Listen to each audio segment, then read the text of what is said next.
Hello and thank you for joining me today. This is Taliesin McKnight, and today I'm going to talk about planetary candle magic.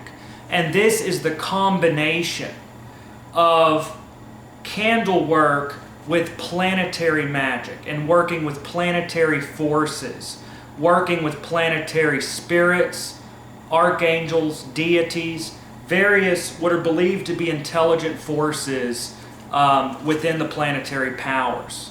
And this is an area where you can combine basic types of candle magic with more traditional ceremonial magic. And this is an area where the two can overlap. And this is also an area, this is also a way that someone that's more used to like candle magic and herbal magic and things like that, this is a very simple way that someone like that can take what they already know and begin to apply it to working more with the ceremonial magic tradition of working with the more planetary forces. So candle magic is one of the most simplest forms of practical magic. It is one of the simplest forms of magic. And this is one of the more popular forms as well. Candle magic can be very simple, although it could also be very complex. So this is something that is also for someone that is more advanced as well. So candle magic is one of the more popular forms of magic, one of the simplest methods. And like I said, the very simple methods and techniques that I'm going to talk about here deal with working with planetary forces in a more traditional, ceremonial magic, traditional type of sense. Now, dealing with the planetary forces, you see this in ancient Babylonian tradition, astral magic, working with astrological forces. You see this in Babylon, ancient Babylonian forms of magic. So you see this in ancient Babylonian, Mesopotamian, Sumerian sources. And then also you see working with planetary magic, you see it found within the PGM. Often in my videos I talk about the PGM, the Papyri Graecae Magicae, or the Greek magical papyri. This is a vast collection of texts that that date from around the 5th century BCE up until around the 3rd, 4th century of our Common Era.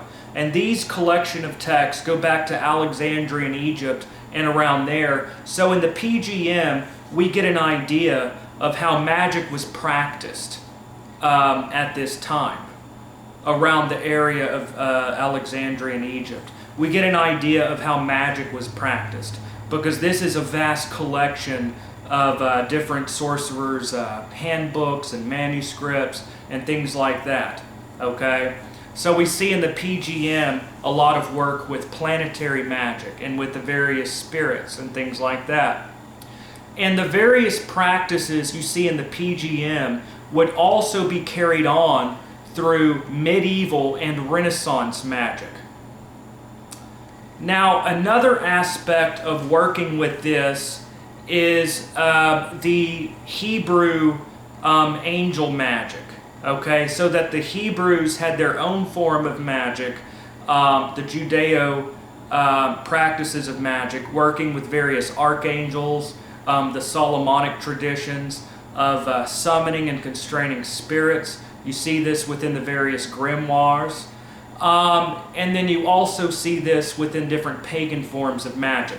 But if you look at medieval and Renaissance magic, planetary magic was the majority of magical practices. Ceremonial magic in the Middle Ages and the Renaissance was really divided into two different categories.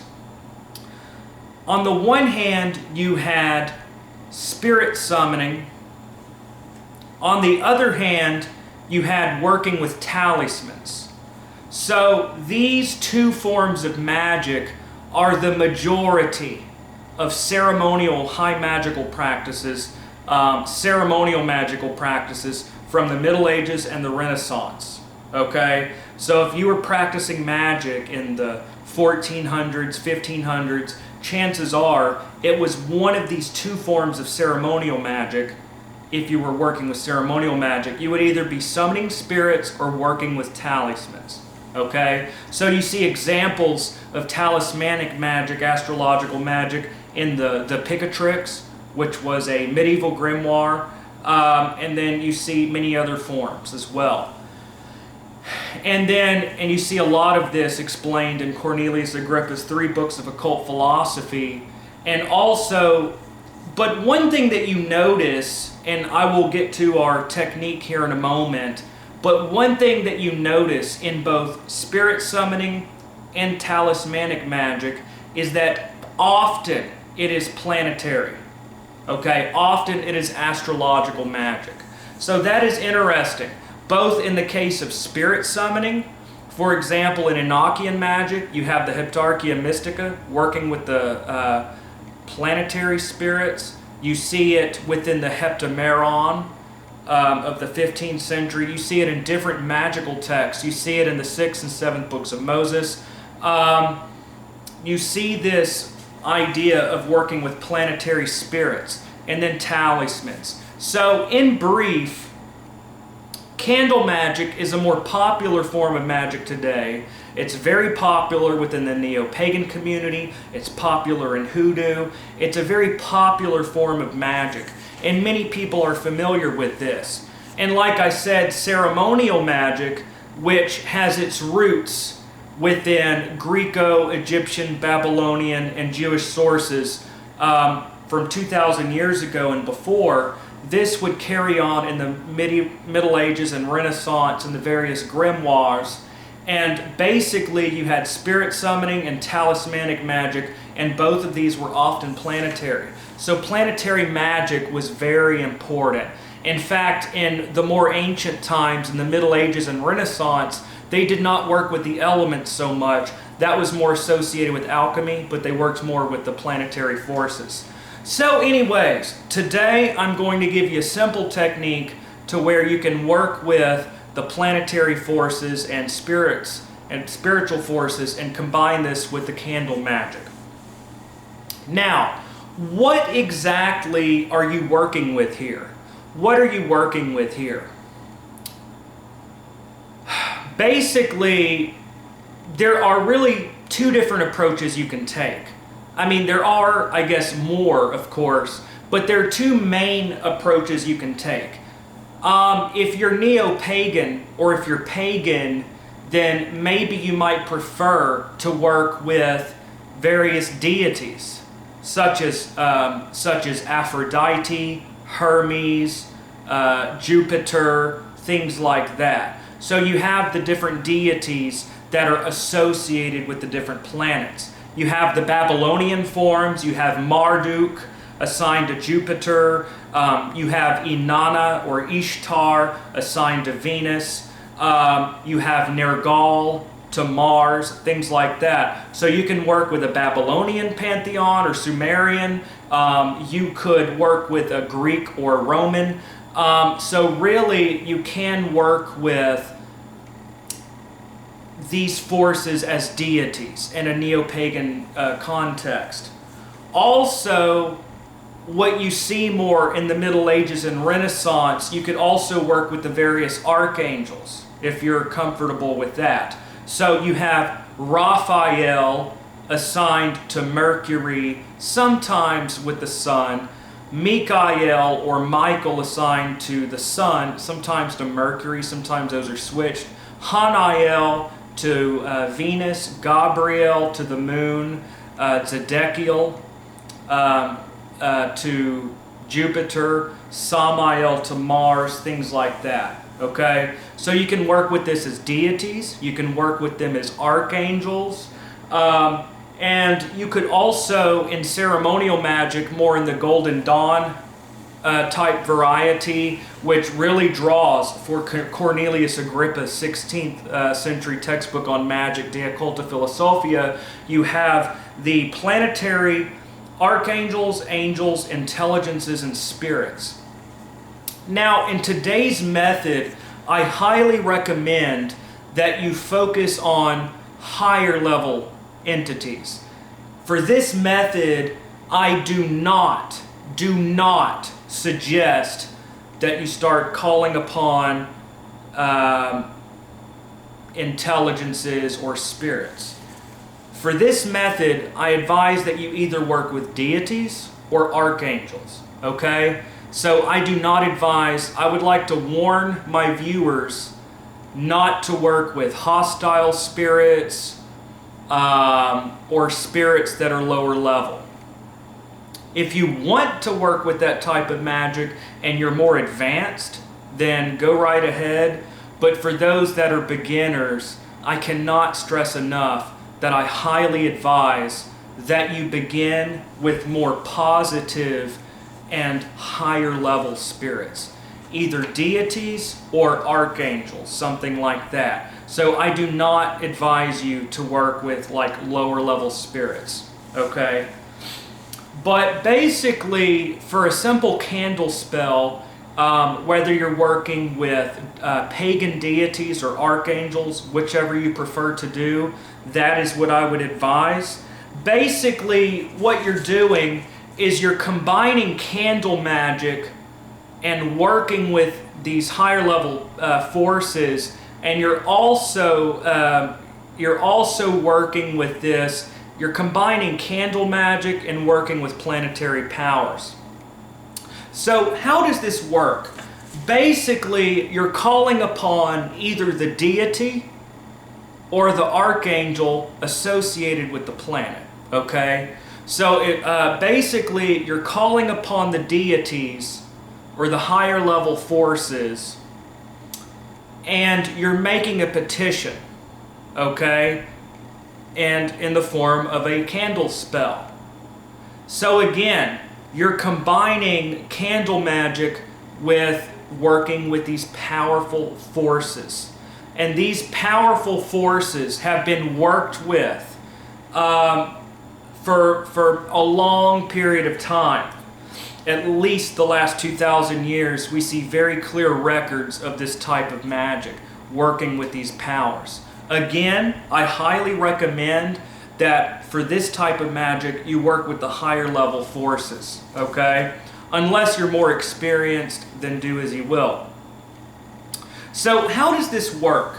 So the first basic concept or principle of candle magic is the principle of correspondence. And for this, you have associated colors of the candles. So since you're working with planetary magic, I would advise that you get the colored candle associated with the planet. Again, for this candle magic ritual, you will be organizing this around the correspondences of an associated planet. Okay? So again, you're taking ceremonial magic, planetary correspondences, and you're combining it with a candle magic ritual. So, what I would recommend is you get a candle color based upon the color associated with the planet. So, blue is often associated with Jupiter. Red is often associated with Mars. Gold candles or yellow candles, gold is associated with the sun. Green candles, and you think of fertility and stuff, green candles are associated with Venus. Orange candles, in some traditions, are associated with Mercury, and silver candles are associated with the moon. So, what I would recommend, the first concept to understand is candle color. This is the first level of correspondence. And this is how you take the various associations of the planet and you begin weaving it into a candle magic spell. So the first principle to understand is candle color. Candle color. And if you look at light shining through a prism, you see what appears to be a rainbow. You see 7 different main colors. You see these different colors. so that different colors are associated with different vibrational frequencies, okay? So you can see how it is believed that the different colors are associated with the different planets, okay? So that is interesting. And then also there is the idea that symbol systems are used to access the subconscious, and there is also the concept that symbols are our way of communicating with the spirit world. So the first principle of candle magic generally is the colored candle, except instead of the color representing your desire, like blue for legal court cases, red for lust and love, pink for love, this is instead replacing the candle colors with that associated with the planet. So each candle, you can carve the various symbols associated with the planet. You could carve a symbol for the sun in a yellow candle. You could take a green candle and carve the astrological glyph of Venus, whatever the case may be. You could carve, one popular method that you see is you write your desire. You take a little nail or a needle and you write your desire around and around and around the candle. So kind of like the old-fashioned barber poles that you see in the movies. You have the candle and you take a little needle or pen and you write your desire around and around and around. Okay? So that's another method. You may want to carve in different symbols of the planet. You may want to carve in different symbols of whatever force you're working with. So that's really up for you and your own creativity to decide. Also, there are different stones. There are different herbs associated with the planets. So that emerald is a stone associated often with Venus. So is rose. The rose is sacred to Aphrodite. The rose, myrtle, things like that. Agate and opal are often associated with Mercury. Vervain, herb mercury, these are associated with Mercury. So that you can use the principle of correspondence in regards to the candle color, the herbs you may have around it, the stones, okay? If you're working with Saturn, you may have an onyx on the altar. So basically, you gather the various correspondences associated with the planet. And you can gather this around for a planetary working. So, for example, if you're working with Saturn, you may get a black candle, carve symbols of Saturn into it, place an onyx, place different herbs associated during the planetary days and hours. These are all based on the principle of correspondence, okay? So the principle of correspondence is one of the basic premises of magic. You find it in ancient magic, you find it in modern magic, the principle of correspondence. And there are really two different ways of looking at this.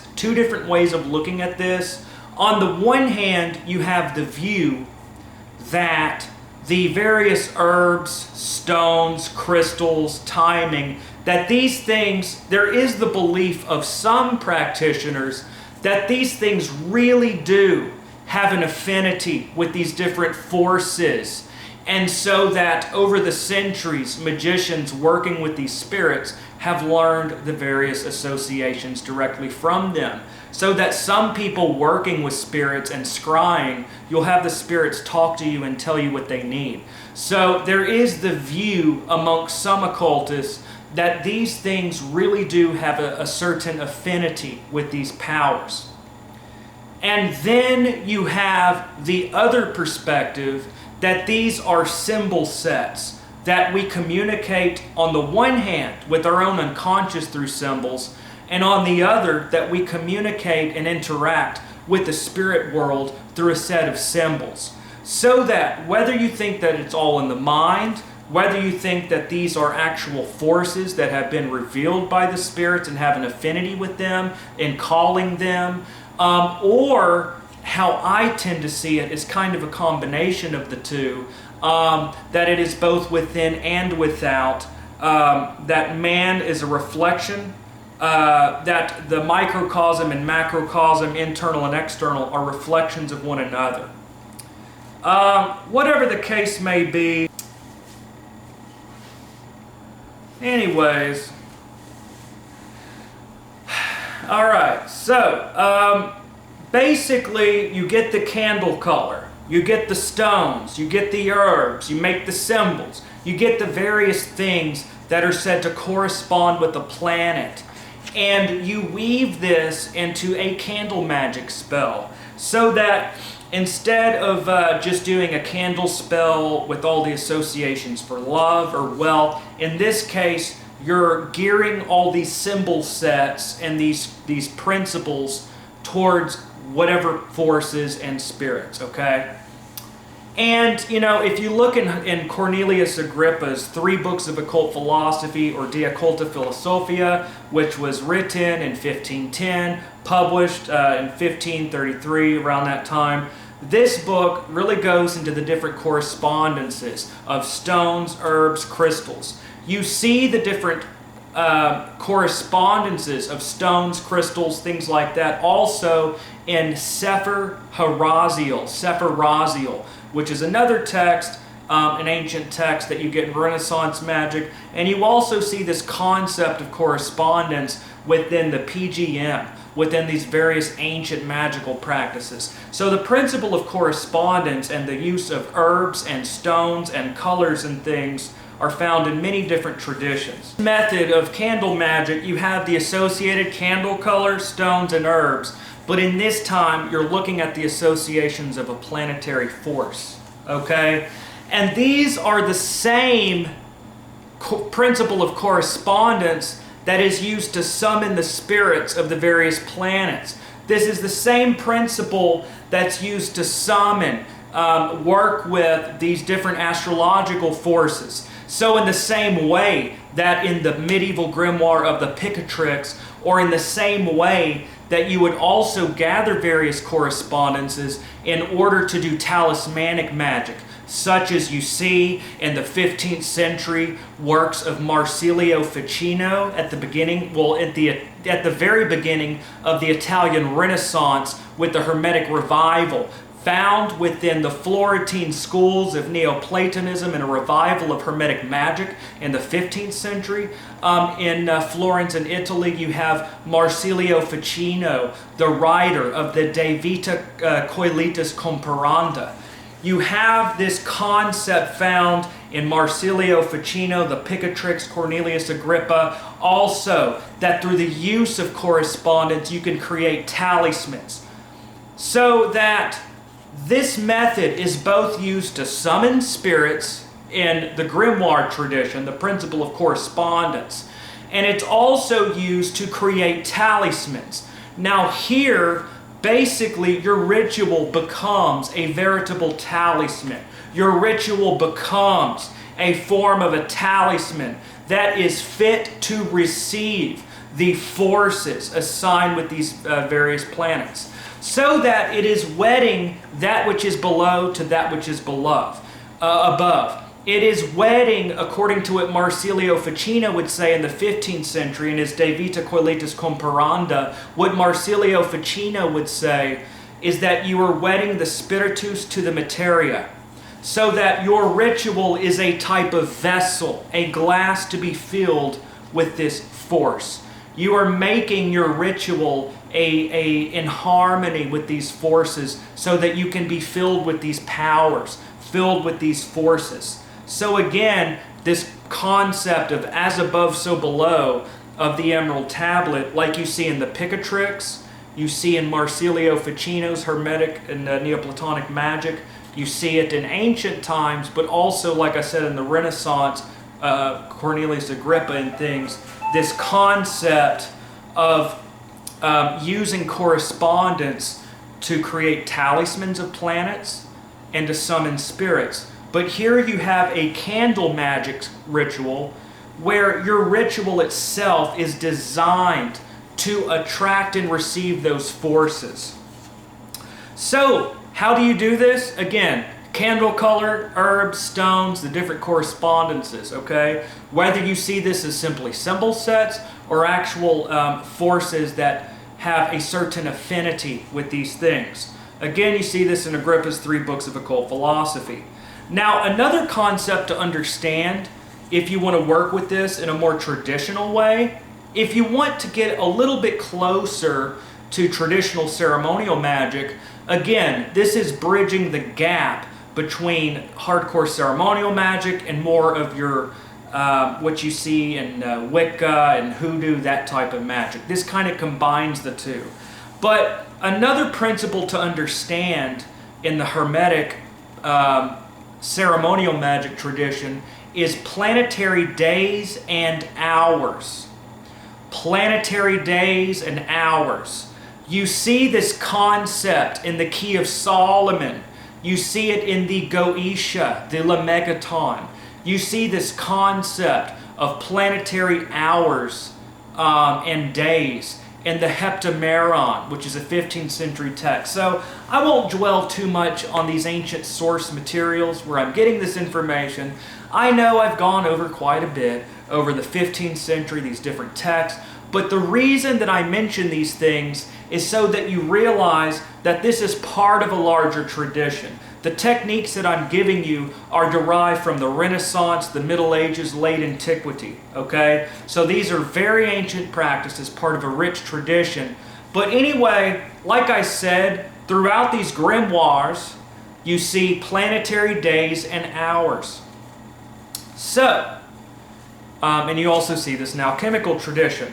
So what I would suggest, or what the grimoires would suggest, is that you do this in the proper planetary day and hour. So, what are the planetary days? Even in ancient times, the astrological planets were assigned to different days of the week.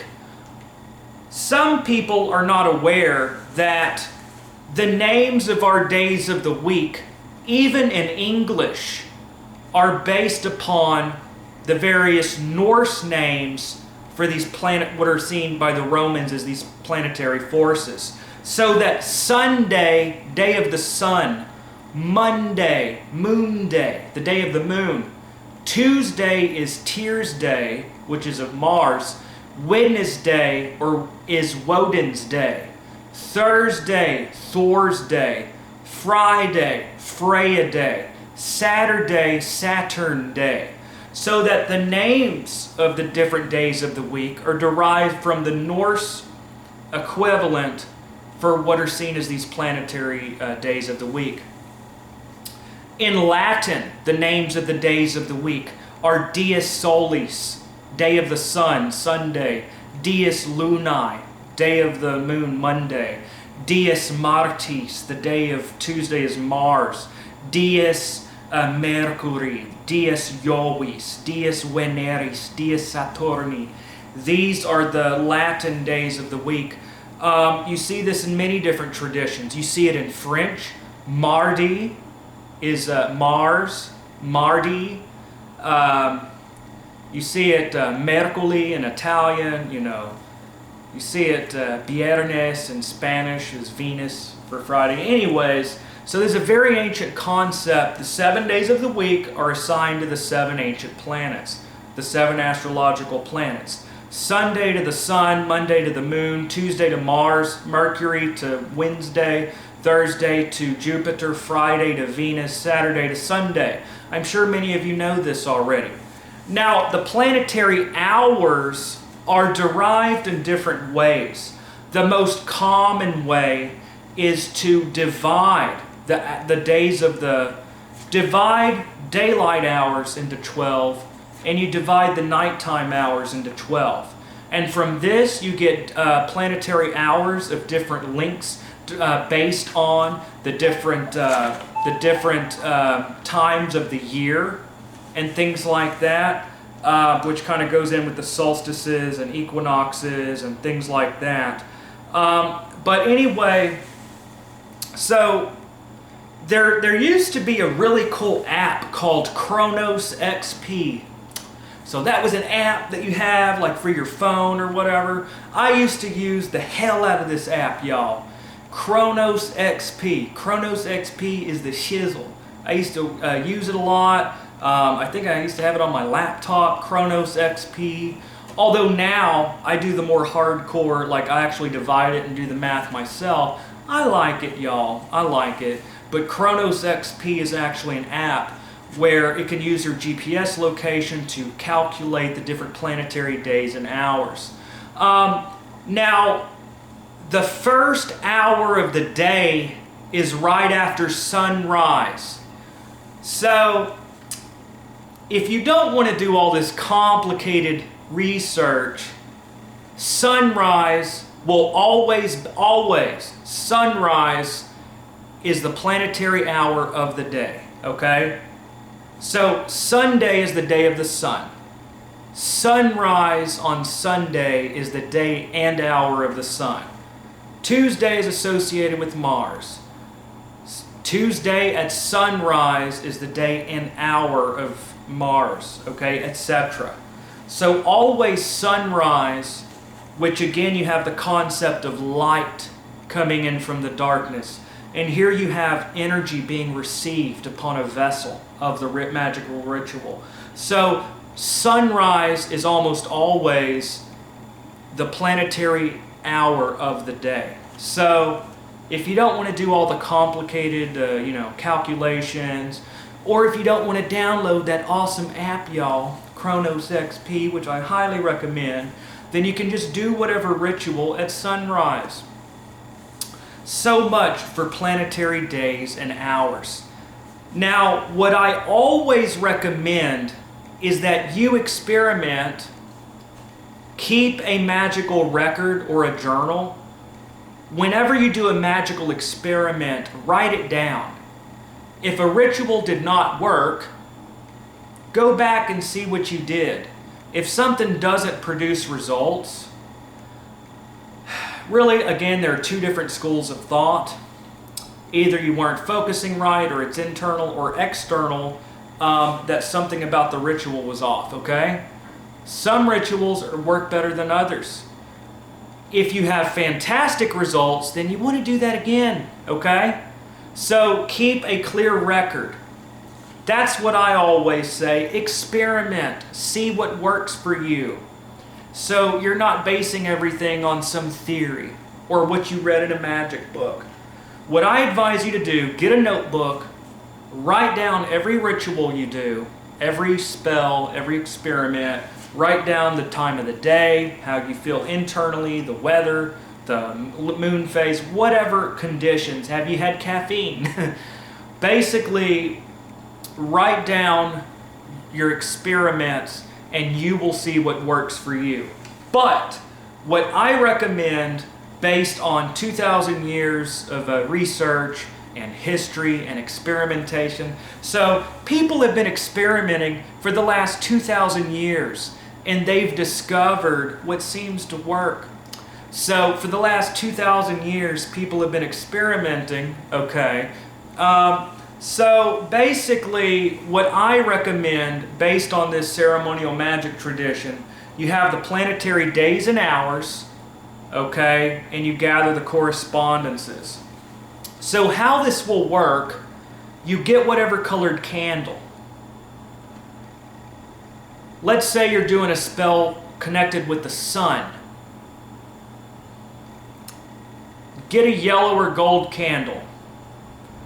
At sunrise on Sunday, you may have some sunflowers around the candle, because sunflowers are associated with the sun, right? Okay?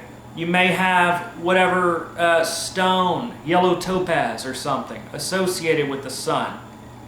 Okay? You want to internally be in harmony with the sun. So that goes into your internal conditions. Basically, you have the color candle, herbs, stones, and timing associated with the planet.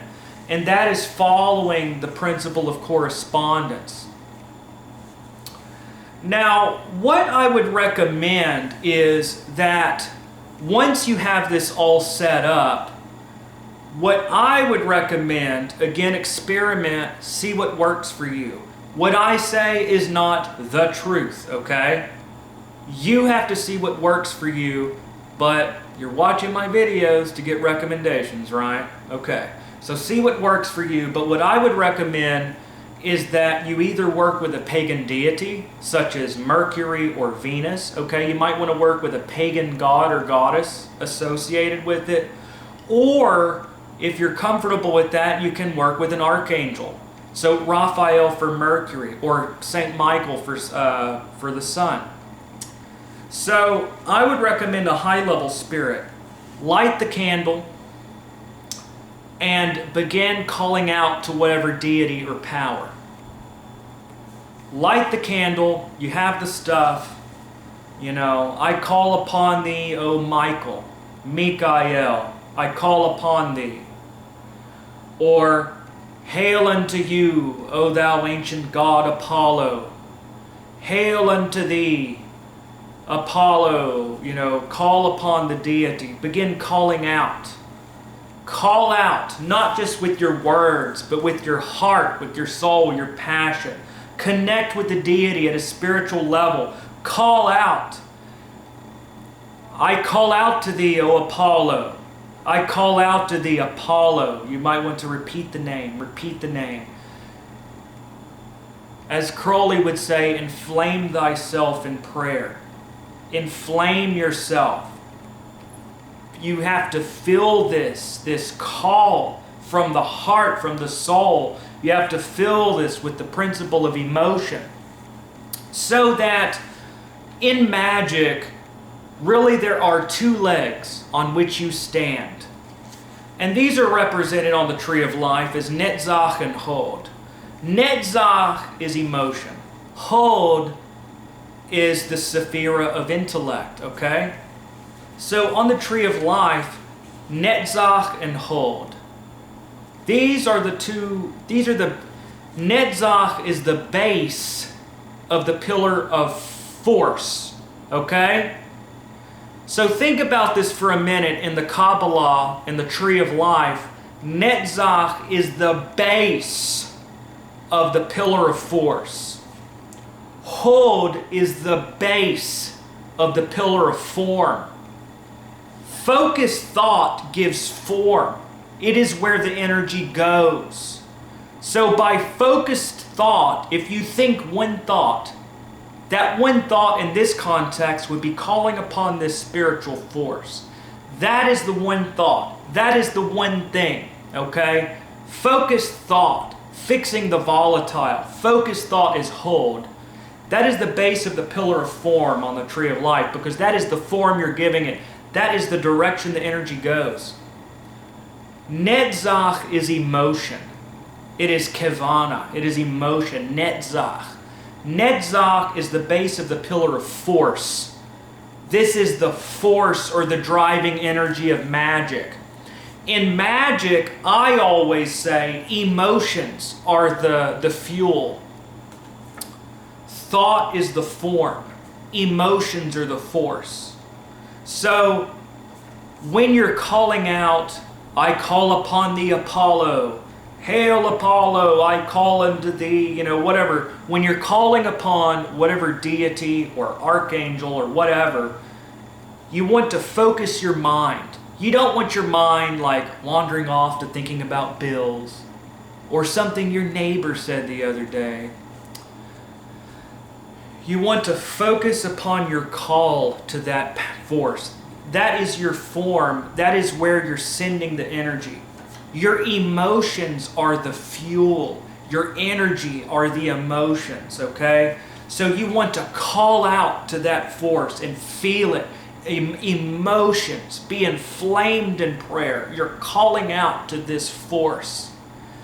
This is what gives you what is believed to be the power to penetrate the veil, okay? You're penetrating the veil, calling to the other side. Emotions are your fuel. Focused thought and attention is where that energy goes. So emotions are build up your energy, and I'm thinking of calling out. That is what directs this energy, okay? So that's the pillar of force and form. These are the two legs upon which the magus stands. So call out to the archangel or deity with this candle spell. You definitely want to use the name. Now, the name of a spirit is pretty much universally believed to have power to call that spirit. You see this in ancient Babylon, you see it in ancient Hebrew tradition, you see it in Egypt, you see it in Greece, you see in many different ancient cultures, okay? That the name of something is a direct link. So you will want to repeat the name and also the sigil. A sigil is the signature, is believed to be a direct link with that force. So if you want to make it interesting, you could use some kind of medieval sigil from the grimoires, from the Middle Ages, the Renaissance. If you want to get into Agrippa and look up the different astrological sigils, you can do that. So basically, get the candle color, get the stones and herbs if you want. You don't have to. You can just get the candle color. You might want to put it on a plate and mark symbols of the planet or different divine names around on the plate, okay? To be your seal to burn the candle on. You might want to do it at sunrise on the day of the planet. Sunday at sunrise to connect to the sun. Sunday on Thursday, or sunrise on Thursday to connect with Jupiter. Now, Monday and the moon, that's a little different. Many people work with sunrise to work with the moon planetary hour, but then again, I think it's better to work at nighttime, but when that force is really predominant. So that is candle color, correspondences, which you get in basic candle magic, and the planetary days and hours. Now, your ritual is a fit vessel. Your ritual, you have now prepared a talisman to receive the influx from above. This is what Cornelius Agrippa spoke of. This is what Marsilio Ficino spoke of. This is what Proclus has spoken of. This is what Hermes Trismegistus spoke of in the Asclepius, the ancient Hermetic text. You have created a vessel. Now you call down, and that is with the call. Call out to whatever force through emotion and focused thought. You call out to Raphael. You call out to Michael, whatever archangel or deity or whatever. This, you have a prepared ground. Now you have to plant the seed. You have the prepared area. Your area is a veritable talisman. Now you need to get the influx of the force. Once this force has come, you tell it what you want. Now you meditate on what you want. You'll want to focus on your desire. I want a better job, or whatever the case may be. Bring new love into my life, or protect me from evil, or help me to overcome whatever I'm in. Now you have called upon a force. Now you want to use it. Now you want to give it a purpose, give it a goal. Energy unto itself can be chaotic. You need to give that force a direction. Once you send the engine running, once you get the clogs turning, you want to give it a place to go. And that is the focused intent and goal of your ritual. Again, like I said, the base of the pillar of force is emotion. The base of the pillar of form is thought on the tree of life. With your intention, you want to do the same thing. You want one focused thought and emotion upon your goal. Why are you here? Why have you called upon this force? Now we get to the concept of an exchange of energies. In ancient religions, there was very much the concept of offering, okay? Now, I realize for a moment that this will probably offend some people because it's a touchy subject, okay? But in ancient times, you see it with the Druids. You see it with the Druids in Britain. You see it with the Greeks and Romans. You see it with the Egyptians. You see it with the Babylonians, the concept of sacrifice. You see it with the Aztecs. You see it with different forces. You see it in Judeo tradition. You see it in the Greeks did sacrifice, the Romans, okay, the Babylonians, the Egyptians, okay, in African religions such as Lukumi, often referred to as Santeria, in Voodoo, okay, you have this concept of sacrifice. But this doesn't have to be in that sense. So you have an exchange of energy. So I would highly recommend some type of an offering. Please do not misunderstand. I'm not saying for you to go sacrifice your neighbor's dog to Venus, okay? That's not what I'm saying. That is ridiculous. Don't do it. What I am saying is there is the concept of an exchange of energy. This often takes the form of a food offering. Now, the concept of a food offering is that there is a life force within it. Okay, so usually sacrifice took the form of a communal meal. So the ancient Druids, when they sacrificed, they would have a meal with their god or goddess. In ancient Greece, okay, if you look in Leviticus, they would have the burnt offerings and they would eat it. So basically, food offerings have a precedent in African tradition, many different traditions, Babylonians, bread offerings and stuff. You have wine, pouring wine to a deity, okay, or libations. You find this in many different traditions around the world, okay? That's why in Norse tradition you offer mead or spirits, okay? So I would suggest some type of a food offering, or maybe offer some wine, okay? Some nice wine would be nice. Or maybe you'll have some bread and some wine. I think that's always nice. Because, you know, when you get into more like descriptive food, like beans and rice, or, you know, you don't want to offer pizza or something to a deity. I think that's a little weird. Offer a little bit of fresh bread and some wine, perhaps. So that's the food offering aspect, which you can or cannot, you do what you want, okay? You might want to incorporate this, and you might not. I say experiment and see what works. But some bread and wine might be nice as an offering, an exchange of energy, to show respect. Also, your offering might just be something from the heart that you want to offer. So you don't have to do offerings, but it would be nice. Maybe have some flowers, have a little dish of bread with some honey on it, and a little bit of wine. And, you know, you might want to say, this is for you. So that's optional, okay? But again, we're talking about magic as an ancient technology. This concept of offering you find throughout the ancient world. The Babylonians had offerings. The Greeks, the Romans, the Egyptians, the Norse, the Aztecs, the Mayans, you know, in Chinese tradition, in India, you have the Vedic rites of the Vedas, okay? So this concept of offering is something you see in many different traditions. I say experiment and see how it works. I think it's nice to have a little bit of bread with some honey. Just get a nice little piece of bread and some honey, and maybe a little wine. Or pour a little milk on top or something. You know, try it out. And if you want, you can organize this also with the correspondences.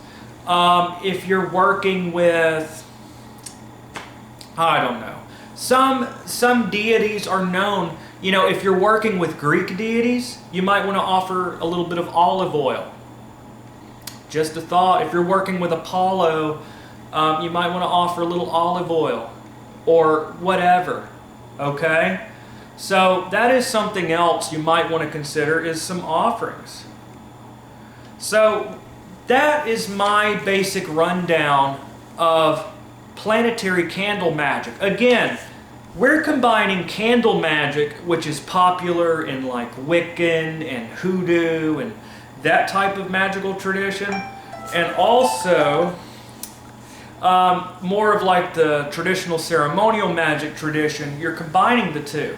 And this is sort of a gateway, an entrance, if you will.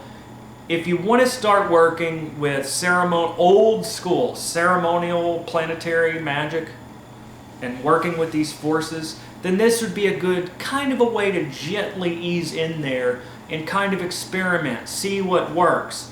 So if you're working with the sun and you're pagan, let's say you're a neo-pagan, and you want to work with the sun god Apollo, Sunday, the day of the sun at sunrise, yellow or gold candle, symbol of the sun. Or you may take a needle or a nail and write your desire around the gold candle. You might want to put some little sunflowers around it, some yellow topaz or something. And you might want to take a little olive oil on top of some bread, okay, with a little dash of wine or something. Just put that off to the side. And you have your principle of correspondence, and you call out, again, with focused emotion and thought, to the deity Apollo. Again, it's Sunday, sunrise, Apollo. Once you feel that energy, you want to focus on your desire. You might want to experiment and use a chant. Whatever the case may be, explain why you called that force. Provide the offering if you want to do that. And then, whenever you're done, you might want to thank the force and bid it hail and farewell. And so that is a basic look at how you can work with this type of magic. Again, for the beginner, I do not suggest you work with start calling up hostile forces or hostile stuff that's you want to work with something positive and beneficial. If you're just starting out, I highly recommend either a pagan god or goddess, or maybe work with an archangel. Something that is lofty and high up and largely seen as benevolent towards man.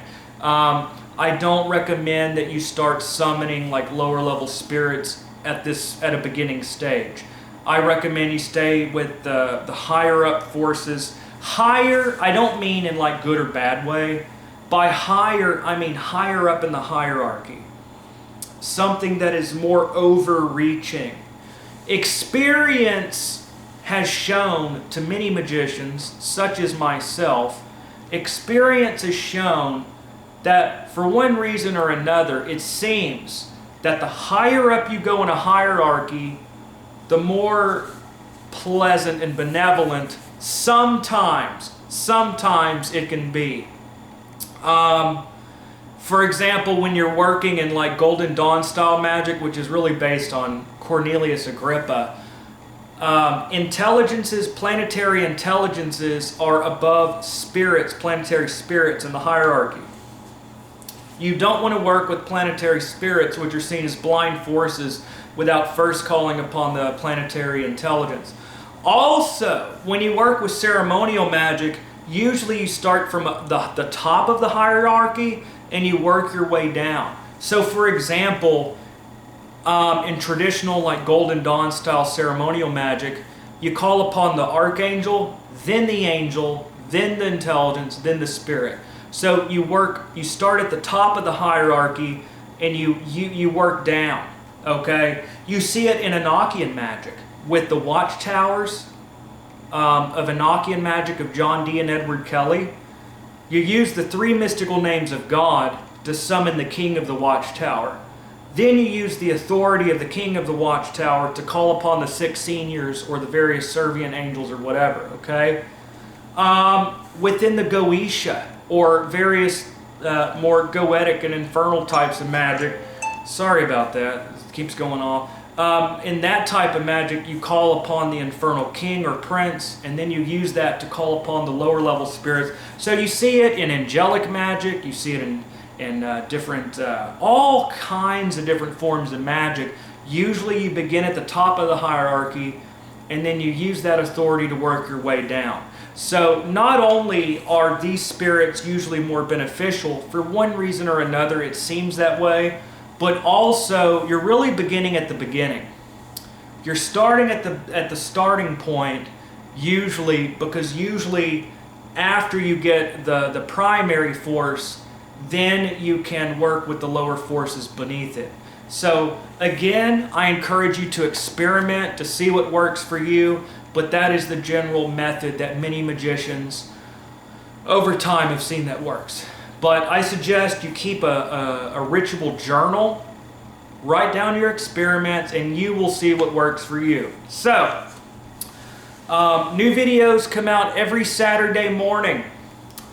And if you want to support my work, then below in the description box, there is a link to my Patreon account. So if you want to support the work that I do, then do that. And anyways, thank you for joining me. I'll see you guys next time. So experiment, try it out, and see what happens. Have a great day, y'all.